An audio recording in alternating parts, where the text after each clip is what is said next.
गया है, उनको रिहेबिलिटेट किया गया है। उसके अंदर बेसिक चीज़ हम यही कर रहे हैं कि सेवरेज के पानी को इस्तेमाल कर रहे हैं, या वहाँ पे जो सब सॉइल वाटर है बारिशों की वजह से वो बेहतर हो गया, उसको इस्तेमाल कर रहे हैं, या अगर अतराफ़ में मस्जिद मौजूद है तो मस्जिद के वज़ू के पानी को इस्तेमाल कर रहे हैं। तो मैं समझता हूँ कि एक बहुत अच्छा कॉन्सेप्ट आगे लेकर इंतज़ामिया चल रही है, और मैं चाहूँगा कि इस काम में अपनी इंतज़ामिया की जितनी पब्लिक साथ दे, जितनी प्राइवेट सेक्टर कंपनी साथ दे, उतना ऐसा अंदाज से हम ये काम करने में कामयाब हो पाएंगे।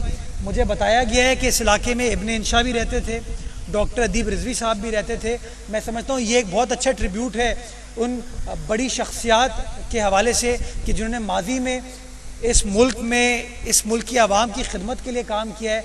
सरकार उनके काम को भी सराह रही है। तो मैं जहां यहाँ की इंतज़ामिया को मुबारकबाद देता हूँ, उसके साथ साथ मैं ये भी कहूँगा कि जिस तरह इब्ने इंशा की याद में ये पार्क मंसूब है, उसी तरीके से डॉक्टर अदीब रिजवी साहब की याद में कोई और पार्क डेवलप किया जाए, ताकि हम इस तरह के जो कार खैर में मुलव्वस लोग हैं, इन्वॉल्व लोग हैं, उनको सही मानों में खिराज तहसीन पेश कर सकें। इस उम्मीद के साथ कि आने वाला वक्त हम सब के लिए, इस शहर के लिए, इस सूबे के लिए, इस मुल्क के लिए सरसब्ज़ व शादाब होगा, अच्छा होगा, पुरसुकून होगा। पाकिस्तान जिंदाबाद।